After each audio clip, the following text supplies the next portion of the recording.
Hello friends, நம்ம என்ன video பார்க்க போகிறோம்னா ஷின்சான் மோஸ்ட் ஆர் எபிசோடு தான் டிவியில் ரேராக தான் டெலிகாஸ்ட் பண்ணியிருக்காங்க. அதை நம்ம பார்க்க போகிறோம். வீடியோ போகிறதுக்கு முன்னாடி மறக்காமல் லைக் அண்ட் சப்ஸ்கிரைப் தட்டி விட்டுருங்க. வாங்க வீடியோ போகலாம். டீம் போல் பிரின்சிபல் தான் சொல்ல வந்திருப்பார். ரொம்ப டெரராக இருப்பார் இந்த தாட்டி. நல்லா வெயிலும் அடிக்கும். அப்படியே இந்த பக்கம் பார்த்தீங்கன்னா ஷின்சானும் ரொம்ப வெயில் அடிக்குன்னு சொல்லிட்டு தொப்பி போட்டு விளையாடுறதுக்காக வெளியே போவான். வெளியே போகிறதுக்கு பார்த்தீங்கன்னா இந்த சைடில் பார்த்தீங்கன்னா ரொம்ப ஷாக்காக பார்த்துட்டு இருப்பான். என்னன்னு பார்த்தீங்கன்னா சம்மர் டேஸில் ஸ்கூல் பஸ் வந்துட்டு இருக்கும். அது ஷாக்காக பார்ப்பான். அவள் அப்படியே கொஞ்சம் நேரம் பார்த்துட்டு இருக்கும் போது அவன் ஃப்ரெண்ட்ஸ் எல்லாம் என்ன பண்ணுறாங்கன்னு சொல்லும் போது கசாமாலாம் உள்ற வான்னு கூப்பிடுவான். இவனும் சரி உள்ற போகலான்னு பார்த்தா இருட்டாக இருக்கும். யோசினா கம்மாமெலாம் இருக்க மாட்டாங்க. கசாமா சோவாக உட்காந்துருப்பான். ஆனால் போச்சான் எப்பயும் போல் ஷின்சான் மாதிரியே இருப்பான். அதனால் இவங்க 2 பேரை தவிர மற்ற எல்லோரும் வித்தியாசமாக இருக்காங்க. இவன் போயிட்டு கசாமா பக்கத்தில் போயிட்டு உட்காருவான். கசாமா என்னாச்சுப்பா அப்படின்னு கேட்கும் போது ஒன்றும் கேட்காத வா ஸ்கூலுக்கு போகலான்னு சொல்லும் போது காதில் ஊதுவான். ரியாக்டே பண்ண மாட்டான். பேசாமல் உட்காந்துருப்பான். மசா ஓகே தானே அப்படின்னு கேட்பான். அப்புறம் மசாவை பார்த்தீங்கன்னா பஸ்ஸில் அந்த கண்ணாடியில் இடிச்சிக்கிட்டே வருவான். நேனி பார்த்தீங்கன்னா பொம்மையை குத்திக்கிட்டே வருவாங்க. இதெல்லாம் வித்தியாசமாக பண்ணிகிட்டு இருக்கும்போது போச்சான் மட்டும் எப்பயும் போல் இருப்பான். ஷின்சானும் போச்சான் மட்டும் எப்பயும் போல் இருப்பானுங்க. அதுக்கப்புறம் பஸ்ஸு பார்த்தீங்கன்னா ஸ்கூலுக்கு போயிட்டுருக்கோம். ஆனால் பஸ்ஸு பார்த்தீங்கன்னா ஸ்கூலை தாண்டி போயிட்டுருக்கோம். அதனால் போச்சானுக்கும் ஷின்சானுக்கும் ஷாக் ஆகிடும். என்னாச்சின்னு சொல்லும் போது கசாமா எல்லோரும் சிரிப்பாங்க. சம்மந்தமே இல்லாமல் எல்லாம் ஒரு மாதிரியாக ஹாரராக சிரிப்பாங்க. சிரிச்சிட்டு இருக்கும்போது கொஞ்சம் கொஞ்சமாக மறைய ஆரம்பிப்பாங்க. மசாவை பார்த்தீங்கன்னா கொஞ்சம் கொஞ்சமாக மறைய ஆரம்பிச்சிருவான். எல்லாம் பாதி பேர் மறைஞ்சு போயிடுவாங்க. அதுக்கப்புறம் போச்சானும் ஷின்சானும் ரொம்ப ஷாக் ஆகிடுவாங்க. என்ன ஆச்சுன்னு சொல்லிட்டு டிரைவரும் இருக்க மாட்டாங்க. வண்டியில் ஒரு பக்கம் எல்லாம் கிராஸாக போயிட்டு விழுந்துருவாங்க. எல்லாம் பிடிச்சிட்டு கத்திட்டு இருப்பாங்க 2 பேரும் காப்பாற்றுங்கன்னு சொல்லிட்டு.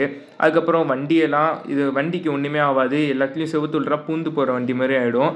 வண்டிக்கே ஒரு மாதிரி ஹாரர் ஆகிடுது. அப்படி ஆகிடும். அதனால் உங்களுக்கு ஒன்றும் ஆகாது. அப்படியே ஷின்சான் இந்த பக்கம் எட்டி பார்க்கும்போது ஷின்சான் ஃபேமிலியெல்லாம் வந்துட்டு போவாங்க. போச்சான் இந்த பக்கம் எட்டி பார்க்கும்போது அவன் ஃப்ரெண்ட்ஸ் அவங்களாம் நிற்பாங்க. நேற்று என்ன நடந்திருக்குன்னு பார்த்தீங்கன்னா ஒரு கல்லை தூக்கி விளையாண்டுருப்பாங்க ஷின்சானும் போச்சானும். அதில் ஒரு மெட்டல் பாஸ் மாதிரி கிடச்சிருக்கும். அதை தான் இப்போ போச்சான் தேடிட்டு இருப்பான். அவன் பாக்கெட்டில் இருந்து நிறைய கல்லெல்லாம் எடுத்துகிட்டு அந்த பாஸை தேடுவான். பாஸும் கிடச்சிரும்.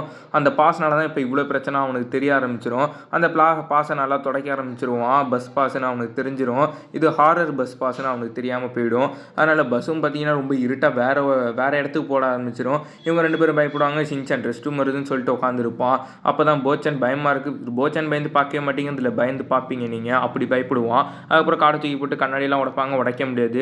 போச்சான் மூக்கு சளியால் அதனால் துடைக்க பார்ப்பான். அது அப்படியும் அந்த எழுத்து போகாது. அதுக்கப்புறம் பார்த்தீங்கன்னா ஒரு கட்டத்தில் அந்த எழுத்து போயிடும். பலன்னு ஆகிடும். ஆனால் கொஞ்ச நேரத்தில் பஸ்ஸு கண்ணெல்லாம் சேஞ்ச் ஆகிட்டு ரெட் கலரில் ஒரு மாதிரி ஆகிடும். அதுக்கப்புறம் அந்த எழுத்தும் திரும்ப வந்துடும். அதனால் திரும்ப கல்லை வச்சு உடைக்க ட்ரை பண்ணுவாங்க. பஸ்ஸு பறந்து மேலே உள்ள அந்த இருட்டு உலகத்துக்கு போக ஆரம்பிச்சிடும். போச்சான் அழுவுற நிலைமைக்கு போயிடுவான். ரொம்ப பயப்பட ஆரம்பிச்சிருவான். அப்போ தான் ஷின்சான் அவன் குறும்புத்தனத்தால் அந்த பாஸை பார்த்தீங்கன்னா 2ஆக உடச்சிருவான். அதுக்கப்புறம் பார்த்தீங்கன்னா பஸ்ஸும் ஒரு மாதிரி கலரில் ஆகிடும். அதுக்கப்புறம் பஸ்ஸு பார்த்தீங்கன்னா காணா போயிடும். பார்க்கில் போயிட்டு 2 பேர் விழுந்துருவாங்க மயக்கமாக. அப்போ தான் ரெஸ்ட் ரூம் வருதுன்னு சொல்லிட்டு ஷின்சான் ஓடிடுவான். பாஸ் 2ஆக உடஞ்சதை பார்த்துட்டு இருப்பான் போச்சான். அப்பாடா அப்படியே தப்பிச்சிட்டோன்னு சொல்லிட்டு ஒரு மாதிரியாக பார்ப்பான். அப்படி இந்த பக்கம் பார்த்தீங்கன்னா அந்த பஸ்ஸு ஹாரராக இங்கே காமிக்கும். அதுக்கப்புறம் மறைஞ்சு போயிடும் பஸ்ஸு. அதுக்கப்புறம் தான் போச்சான் போயிட்டு அந்த பாஸை மண்ணுக்கடியில் புதைச்சி வச்சுட்டு பிரின்சிபல் சொல்லுவார், இந்த பஸ்ஸு உங்கள் வீட்டுக்கு வந்தால் என்ன பண்ணுவீங்க மறக்காமல் சொல்லுங்கள் அப்படின்னு சொல்லுவார். வீடியோ இதோட ஹாரராக முடியுது. வீடியோ பிடிச்சா மறக்காமல் லைக் அண்ட் சப்ஸ்கிரைப் தட்டி விட்டுருங்க. அடுத்த வீடியோவில் பார்ப்போம்.